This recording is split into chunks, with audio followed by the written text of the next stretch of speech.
Welcome to the second lesson of our tutorial. Today we are going to import our Cinema 4D model that we previously created in Cinema 4D in realflow. So let's start by opening realflow. If this is your first time of using realflow, this is the first option that you see in the view.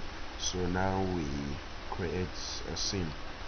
Let's give the name a frame as we saved it in the last class. So create new project. Now to pan around the scene, it's kind of difficult and it looks some kind of weird. So it's almost the same with all other 3D application. You hold your Alt and drag your left mouse button, or you zoom by clicking your right hand mouse button and clicking on your Alt to zoom in and out, or you can use your middle mouse scroll to zoom in increments, in step. But if you hold your Alt and zoom and drag, you have it's smoother. So much of the time you use this. Well, it's based on what's comfortable. And you can also pan around with holding your Alt and holding the middle mouse button, or clicking it and holding it. You move around, you hold your camera, it's like grabbing it. So now that you are familiar with the navigation of our viewport, now we go straight to importing our scene that we created. So from here you see an import button, so you click the import object, then you go to where you saved the last SD format when we were in Cinema 4D. Please, if you didn't watch the last class, you'll be lost in this one, so we recommend you to watch the other lesson before this. So go to our electronic, at the last one you see frame.sd. that's the file of importing from Cinema 4D. So click here, and you can also use OBJ, but OBJs are not good for this lesson. For some purposes we use SD. So let's click the SD and open. When you open it, you see we have a cube here, but it's in wireframe. Don't get scared, it's normal. So now if we play it by pressing our space button, you see we have the same thing that we created in realflow and Cinema 4D if you were following the class. Let's run this again. Okay. So now we want to fill this cube with particles or water that we want it to be.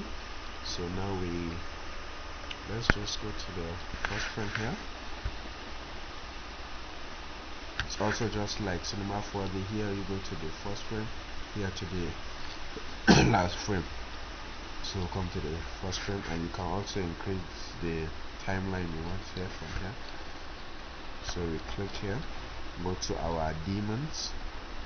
We have a lot of demons, but now we are just going to concentrate on gravity and just gravity.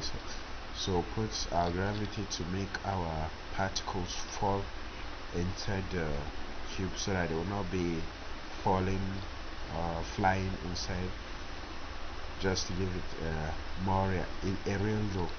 So fill the object. If you click on flip and fill object, here is our node parameters relationship editor. You learn that it looks rough, but once you're familiar with it, it's the best thing ever. So go to our fill object. We have to, now that we created a fill object emitter, it will not fill anything because we haven't tell it what to fill yet. So we click the fill object, come down to the node param, on the object, fill object, then object manager here.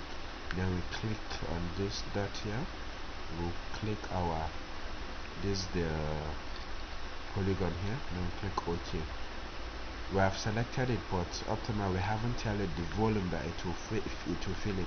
We just tell it that okay, this is the cube we want it to fill it. That's just it. We haven't tell it how we want to fill it. So we click on the fill volume here.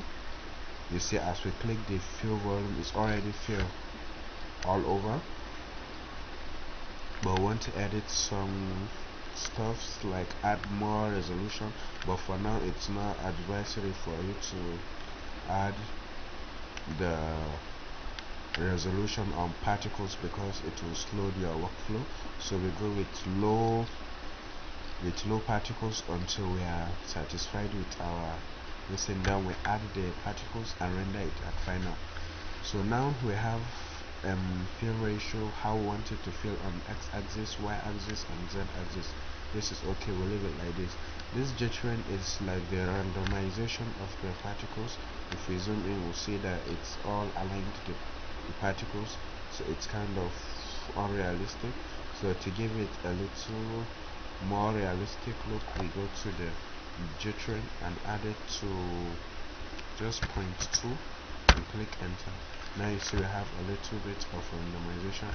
Maybe we'll not see it until let's make it 2 and click enter. So now you see it's all okay. That one 0.6 and click enter. Yes, we have random particles more here. So now we go to I guess that's okay. So now if we press play, nothing happens because you are just playing the frames, but you are not simulating the fluid. Simulating fluids are very slow because they use your system CPU, and it takes a lot of time to simulate thousands of particles and their interaction within them. So it's normal to have a very slow simulation, but when you play it, it's very fast. And if you simulate, it stores every data. So after simulating, if you play it, it will just load the last session and keep playing it very smooth. We'll see that. So now let's simulate. Reset. Yes. Now we simulate. You see, as we simulate now, the particles are falling on the cube. Let me zoom out.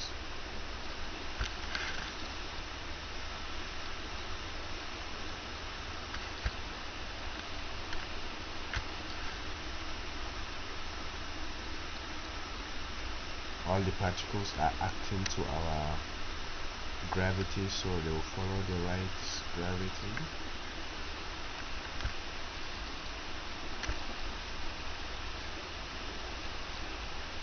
And these particles, we are going to use the K volume to eliminate all these particles, because these particles can slow our work down, because every single particle is being calculated by the computer. So it doesn't matter when, even if you are not seeing it in the scene. As you can see now, it's giving it a little fine.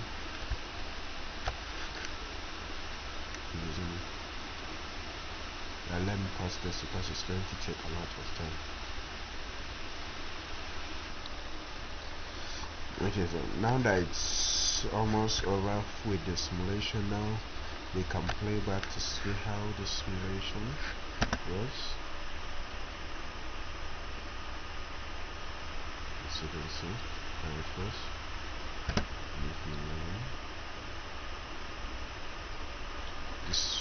The simulation has been stopped because of our export or import from the Cinema 4D was at 100 frames. So when it came to 100 frames, it stopped.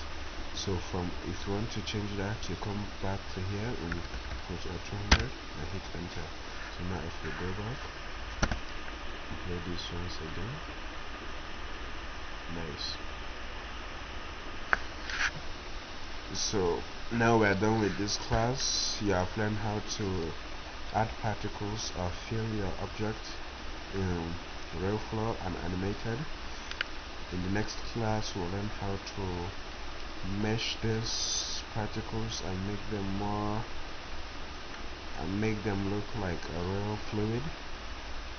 Then in the next class, we are going to learn how to export it back to Cinema 4D and render it out. Thank you for watching.